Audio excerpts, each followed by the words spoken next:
Now, millions of voters across Iran have cast their ballots in the country's presidential elections to decide who will replace outgoing President Mahmoud Ahmadinejad.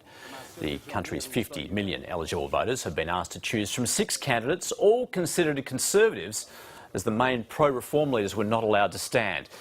The new leader will have to deal with an economic crisis as well as international pressure over Iran's nuclear program. Well, the University of Sydney's Dr. Naser Ghobadzadeh moved to Australia from Iran in 2008 and is an expert on political Islam. He joins us now in the studio. Good morning to you. Dr. Ghobadzadeh, I know it's very, very early, but what predictions can we make about who could be the winner of this election in Iran? Yeah, it's very hard to make any prediction at this stage because, I mean, we have a wide diversity of the candidates. Most of them belongs to the conservative camp, and because of this diversity, you may say that there's a high chance that there will be a second round of the election, which will happen next week, next Friday. And most probably one of the hardliners will go with the semi-pro reformist candidate, which is Rouhani, to the second round. But as I said, it's highly risky to predict at this stage. You mentioned Rouhani, who is regarded as a reformist. Will he be allowed to win?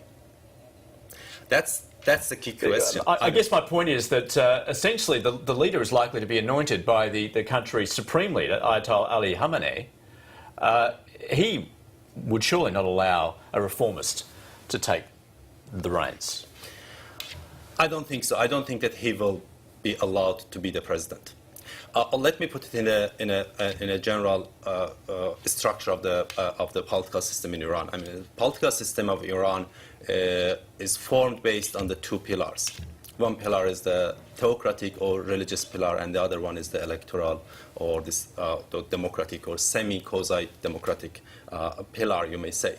From 2005, when the Ahmadinejad came to the power, you may say that this theocratic pillar took over, and the Islamic State moved towards more theocratic structure, eliminating the democratic or republican dimension of the system. And I think that they have paid high price to reach this point, and they wouldn't let it go away very easily. So that's why I cannot imagine Rouhani being the next president. But Iran's politics has always been full of surprises. And the 1979 revolution was a surprise, I mean, for the whole world, for the Iranian as well. 1997 reformist movement was a surprise as well. Nobody expected that one. And 2009 uprising was a surprise as well. Nobody could expect that sort of uprising or political unrest after the 2009 election.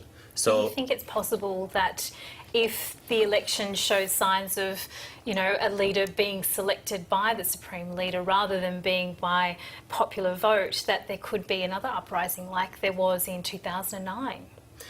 It's less likely for a few reasons. The first reason is that, the election and electoral process this time is not polarized.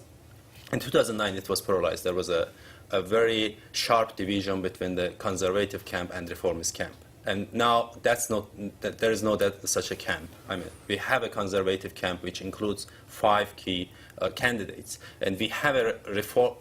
He's not reformist. Rouhani doesn't belong to any reformist party or reformist camp. He is somehow. But he's considered slightly more moderate than the others. Exactly, that's the point. But he's not a leading reformist leader or something like that. So it's not polarized. And the other point is that Rouhani doesn't have a wide support among the people. So in 2009, Mousavi and Karoubi, they had a wide support among the people, and people were sure somehow that their votes has been stolen. You mentioned 2009, of course. There was the alleged rigging there, which essentially led to the uprising. What's the sign out of this poll? Is it transparent? Any signs of rigging? No. For sure it's not transparent. The electoral procedure in Iran has got a very key problem, and that's that the whole process is led by a specific appointed body.